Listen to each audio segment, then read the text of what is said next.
boom kelapa sawit yang muncul pada tahun 80-an telah menyebabkan meningkatnya luasan kebun sawit dari sekitar 105.000 hektar pada tahun 1967 menjadi sekitar 2,5 juta hektar pada tahun 1997. Seiring dengan ambisi pemerintah untuk menjadikan Indonesia sebagai produsen sawit terbesar dunia, luas hutan yang dapat dikonversi terus ditambah. Pada tahun 1997, telah disediakan 8,4 juta hektar untuk dikonversi. 6,8 juta hektar diantaranya bahkan telah mencapai tahap persetujuan dan pelepasan lahan. Semuanya diproyeksikan bagi kawasan Indonesia Timur. Perkembangan yang kelihatannya mengagumkan ini harus dibayar dengan harga yang sangat mahal. Dalam kebakaran hutan sepanjang tahun 1997-98, di antara 176 perusahaan yang dituding sebagai penyebab kebakaran, 133 diantaranya adalah perkebunan sawit. Menurut perkiraan Bappenas, kerugian ekonomi yang diderita negara mencapai 9,29 miliar US dollar. Kerusakan lingkungan akibat kebun sawit tidak terelakkan. Terbakarnya hutan, keringnya rawa-rawa, tercemarnya sungai, bahkan banjir merupakan kerugian yang harus diterima oleh masyarakat yang bermukim di daerah sekitar perkebunan.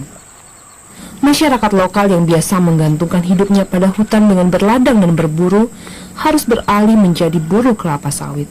PT Perkebunan Nusantara 13 di Kalimantan Barat dan PT London Sumatera di Kalimantan Timur merupakan contoh dari buruknya sistem perkebunan di Indonesia.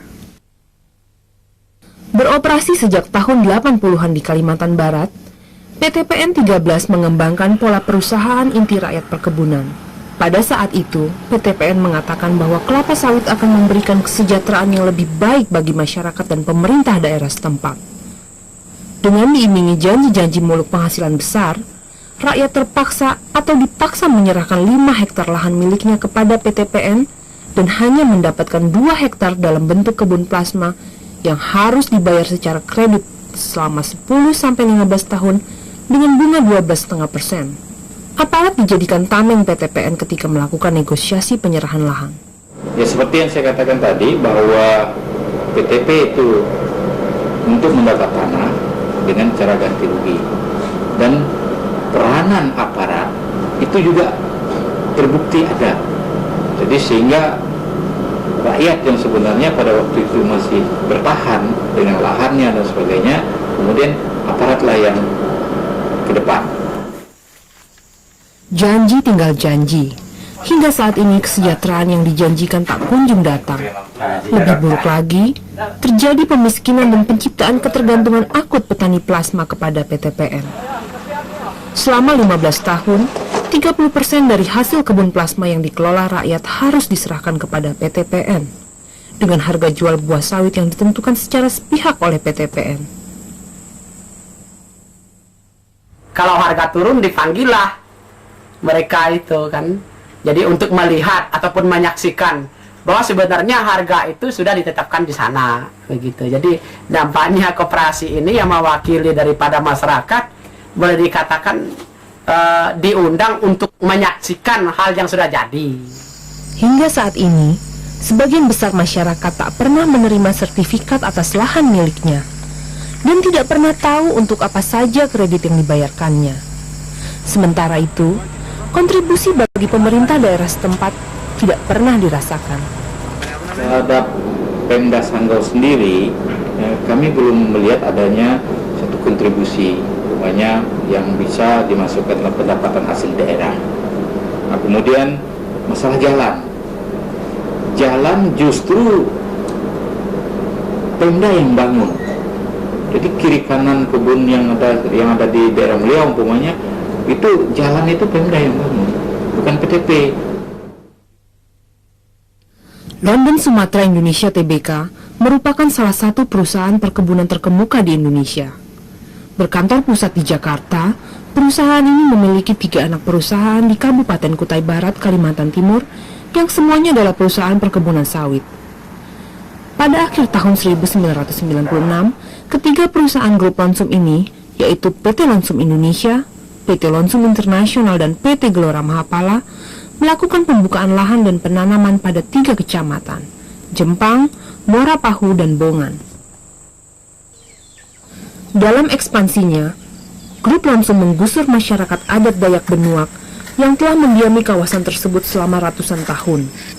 Selama itu pula mereka hidup selaras dengan hutan. Berburu, meramu, dan berladang merupakan cara mereka memenuhi kebutuhan hidupnya. Hutan menjadi landasan survival, baik secara ekonomi dan kultural bagi masyarakat Dayak Benuak. Kedatangan PT Lonsum di daerah tersebut mengusik cara hidup yang telah bergulir selama berabad-abad. Ketika itu, pemerintah Orde Baru masih sangat berkuasa. Tidak banyak rakyat yang berani mengatakan tidak. Walaupun demikian, sebagian masyarakat Dayak Benuak berani mengatakan tidak dan menolak kehadiran PT Lonsum di daerah tersebut. Penolakan masyarakat ini tidak diindahkan oleh perusahaan. Tanpa memiliki IPK dan HGU, perusahaan membuka lahan. Pembukaan lahan dengan cara gusur malam merupakan praktek umum di daerah ini. Hutan tempat masyarakat hidup sehari-hari ditebang dan sisa-sisa tebangannya dibakar. Kebakaran hutan yang disebabkan aktivitas pembukaan lahan tersebut telah menghilangkan keanekaragaman hayati di daerah itu. Rotan, karet, pohon tanyut madu yang selama ini menjadi sumber penghidupan masyarakat Dayak, bahkan kuburan-kuburan leluhur yang disakralkan pun tergusur musnah tanpa sisa. Dan perusahaan itu menggusur kuburan, tanyut, lembo-lembo tua, itu mengeringkan rawa-rawa. Jadi kami sangat kerugian besar oleh karena PT Lonsum itu. Kami hanya memberikan izin usaha perkebunan bagi para pengusaha yang profesional dan juga dicintai oleh masyarakat di sekitar perkebunan, sehingga tidak ada berkembang konflik antara perusahaan besar dengan masyarakat di sekitar perkebunan. Sejak itu bergulirlah sebuah konflik yang sangat tidak berimbang. Lonsum, perusahaan yang terdaftar di Bursa Efek Jakarta dan Surabaya, dengan saham mayoritas dipegang oleh grup Napana Richardson, yang menguasai Lonsum lewat akuisisi pada tahun 94 senilai 273 juta dolar yang dibiayai melalui hutang luar negeri di satu pihak, dan masyarakat adat Dayak Benuak yang masih hidup sebagai peladang dan bergantung pada hutan di pihak lain.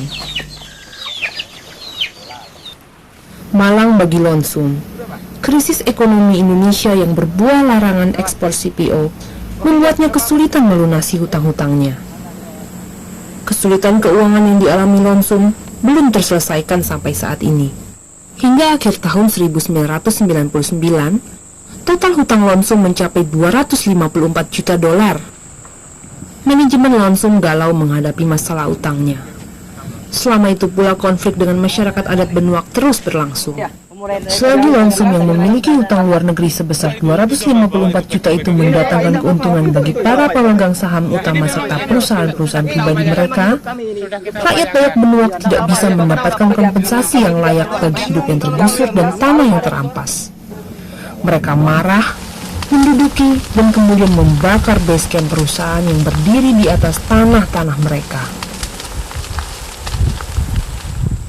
Pada tanggal 7 Mei 1999, 30 orang anggota BRIMOB dan polisi, disertai orang-orang berpakaian ninja, menyerbu masyarakat yang tengah mengadakan upacara adat di basecamp PT Lonsum Internasional Muara Nayan. Penyerbuan dilanjutkan dengan penyisiran ke kampung-kampung, dengan menangkap dan menjebloskan beberapa orang ke penjara di mana mereka dianiaya secara brutal oleh oknum polisi. Hal ini telah memaksa sebagian masyarakat menyelamatkan diri dan bersembunyi di tengah hutan. Proses peradilan yang kemudian dilakukan menjatuhkan hukuman penjara pada masyarakat adat yang mencoba mempertahankan haknya. Penyerbuan itu kan pada waktu pagi, kami baru bangun, kelambu itu belum disimpan itu. Terjadi penyerbuan oleh ninja dan BRIMOB nyusul di belakang kan. Meskipun upaya ke arah penyelesaian konflik telah banyak dilakukan, namun belum ada indikasi kasus ini akan diselesaikan. Hearing di DPRD tingkat 1 Kaltim dan pertemuan dengan Menteri Kehutanan ternyata tidak membuahkan hasil. Sampai saat ini, ketiga anak perusahaan Lonsum Group hanya bisa melakukan aktivitasnya secara sangat terbatas. Dan mereka juga terancam tidak mendapatkan IPK, sedang masyarakat dihadapkan pada hidup yang terkoyak. Basis eksistensi mereka telah hancur, menimbulkan bayangan kemiskinan dan keterpinggiran di masa depan. Sejauh mata memandang,